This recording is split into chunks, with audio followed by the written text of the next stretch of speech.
अब स्वरों का वर्गीकरण देख लेते हैं, स्वरों के वर्गीकरण के बारे में पढ़ लेते हैं। तो स्वरों का वर्गीकरण, स्वरों का वर्गीकरण तो एक वर्गीकरण तो हम लोग देख चुके थे, उच्चारण के आधार पर दो भागों में बांटा गया है, दीर्घ और ह्रस्व। ठीक है, तो देख चुके हैं हम लोग। उसके आगे थोड़ा देख लेते हैं, रचना या बनावट के आधार पर या व्युत्पत्ति के आधार पर। रचना, बनावट या व्युत्पत्ति के आधार पर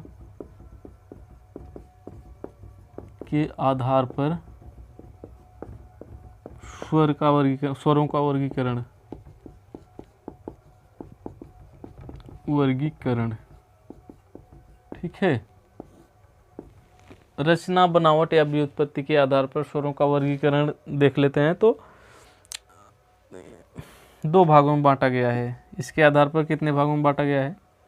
दो भागों में बांटा गया है। एक तो मूल स्वर, एक तो क्या? मूल स्वर, और दूसरा संधि स्वर। संधि स्वर, संधि स्वर को और भी कुछ कह सकते हैं, इसको बनावटी स्वर भी कहते हैं, बनावटी स्वर भी कह सकते हैं, कृत्रिम स्वर भी कह सकते हैं। इसको क्या कह सकते हैं? कृत्रिम स्वर भी कह सकते हैं। ठीक है, और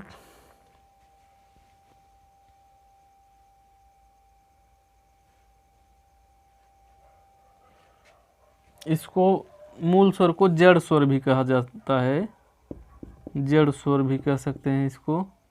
ठीक है, क्या कह सकते हैं? जड़ स्वर भी इसको कह सकते हैं। और क्या कह सकते हैं?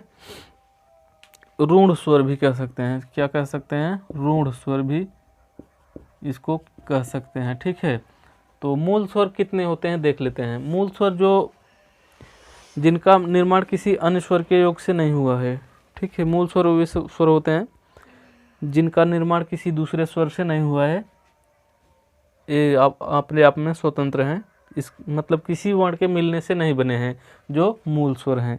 तो मूल स्वर को देख लेते हैं कौन से हैं।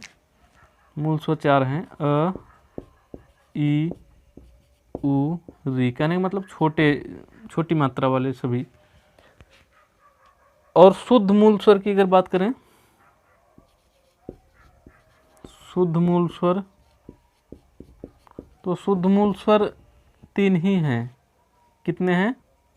तीन, अ, ई, उ। री नहीं है, क्योंकि री का उच्चारण जब हम करते हैं तो री का उच्चारण ए वाला री कर देते हैं, तो ये व्यंजन हो जाता है, स्वर नहीं रह जाता है। ठीक है, इसलिए शुद्ध मूल स्वर की बात करें तो अ, ई, उ है। अगर मूल स्वर की बात करें तो मूल स्वर तो चार हैं, अ, ई, उ, री। ठीक है, तो ये मूल स्वर हैं। और संधि स्वर किसको कहते हैं? तो संधि स्वर मूल स्वर से बनते हैं। मूल स्वर, दो मूल स्वर मिलकर के क्या बनते हैं? संधि स्वर बनते हैं। मूल स्वर को मिलने से संधि स्वर बन जाते हैं।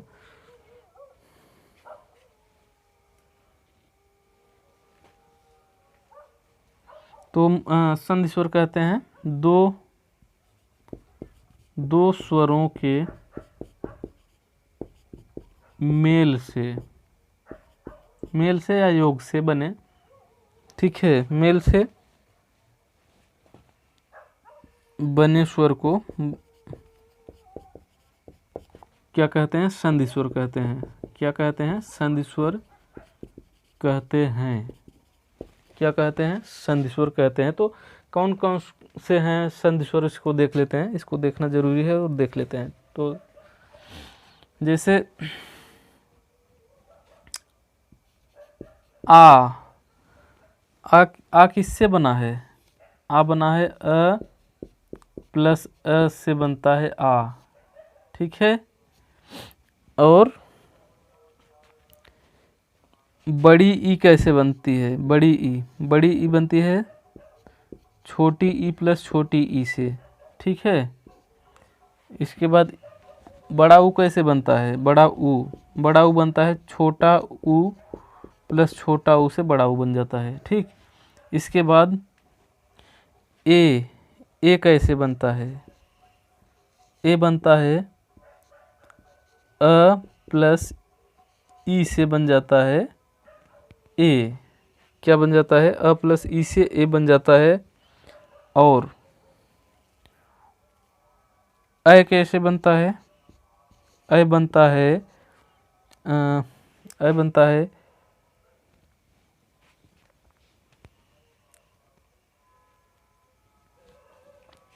अ और ए से मिलकर के बनता है अ। और दिख नहीं रहा है ना? नहीं दिख रहा है, ऊपर लिखते हैं। ठीक है, दिख नहीं रहा है तो ऊपर लिखते हैं। यहाँ तक दिख रहा है तो यहाँ तक रहने देते हैं, इसके बाद ऊपर लिख देते हैं। चलिए, इतना हो गया, इतना इधर लिख देते हैं। तो ऊ हो गया। ए कैसे बनता है? ए बनता है अ और ई से बनता है ए। ठीक है। और अ कैसे बनता है? अ बनता है अ और ए से बनता है अ। ठीक है। और ओ कैसे बनता है? ओ बनता है अ प्लस ऊ से बनता है ओ। ठीक है। और औ कैसे बनता है?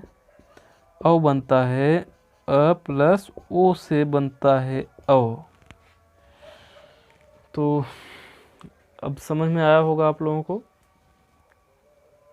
दिख नहीं रहा है क्या? अभी अब भी नहीं दिख रहा है, ये दिख नहीं रहा है। तो ये हम बोल रहे हैं, बोलने से तो आप लोग सुन रहे होंगे कैसे बना है, तो आप लोग लिख सकते हैं। ठीक है, कैसे बना है तो सुन रहे हैं आप लोग, इसी तरह सुन कर लिख लेंगे।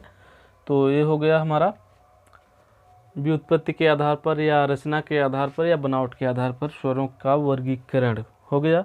इसके आगे अब चलते हैं।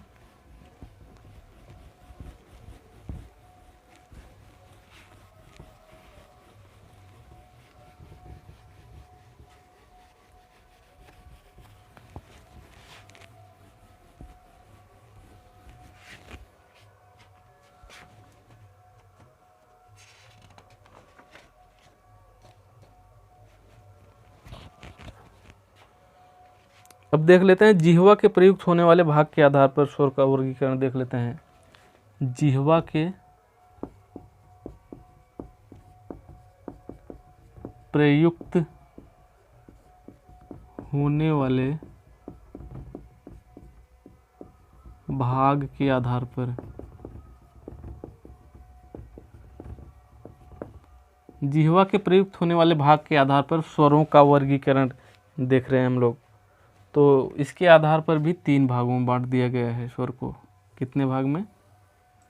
3 भागों में बांट दिया गया है।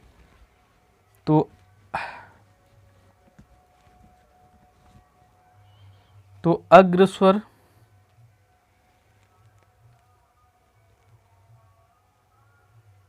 कितने? 3। अग्र स्वर, मध्य स्वर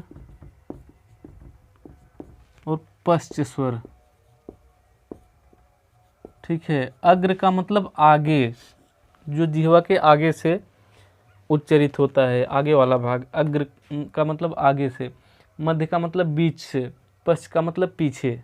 ठीक है, इसका मतलब समझ गए। तो अब देख लेते हैं किसमें कौन से वर्ण आते हैं। तो ऐसे याद करें आप ट्रिक। अब एक ट्रिक देखिए,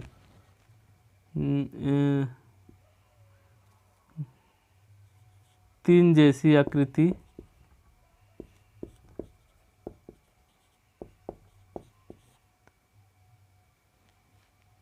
वाले वर्ण, 3 जैसी आकृति वाले वर्ण ये हैं। ठीक है, इसमें लेकिन अ को छोड़ करके, अ को छोड़कर,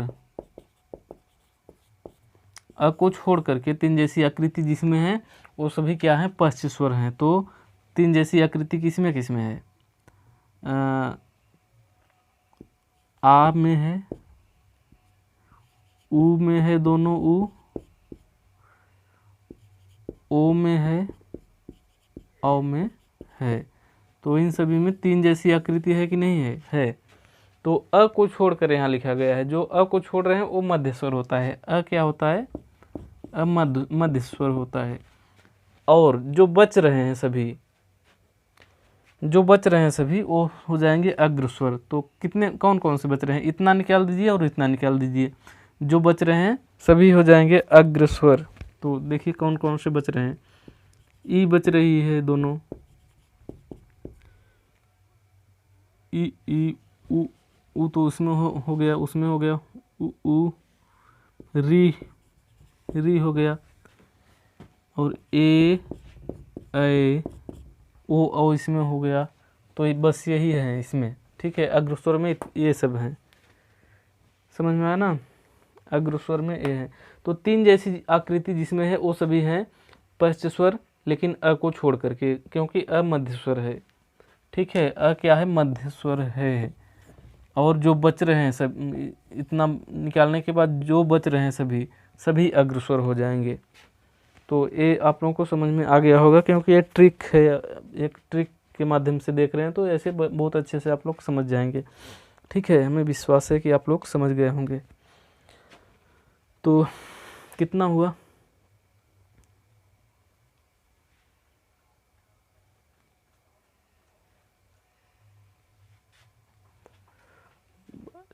पाँच 27, ठीक है। तो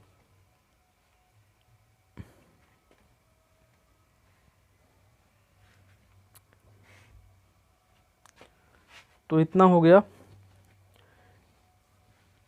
ये सभी आप लोगों को समझ में आया होगा, हमें पूर्ण विश्वास है।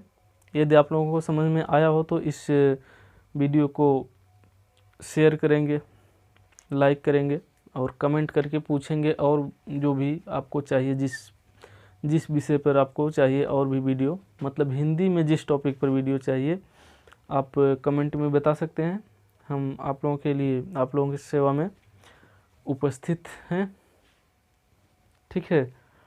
तो आप लोगों को यदि ये अच्छा लगा हो तो चैनल को सब्सक्राइब कर लीजिए और वीडियो को शेयर करिए। हम मिलते हैं आप सभी से फिर किसी नेक्स्ट टॉपिक पर। तब तक के लिए जय हिंद, जय भारत।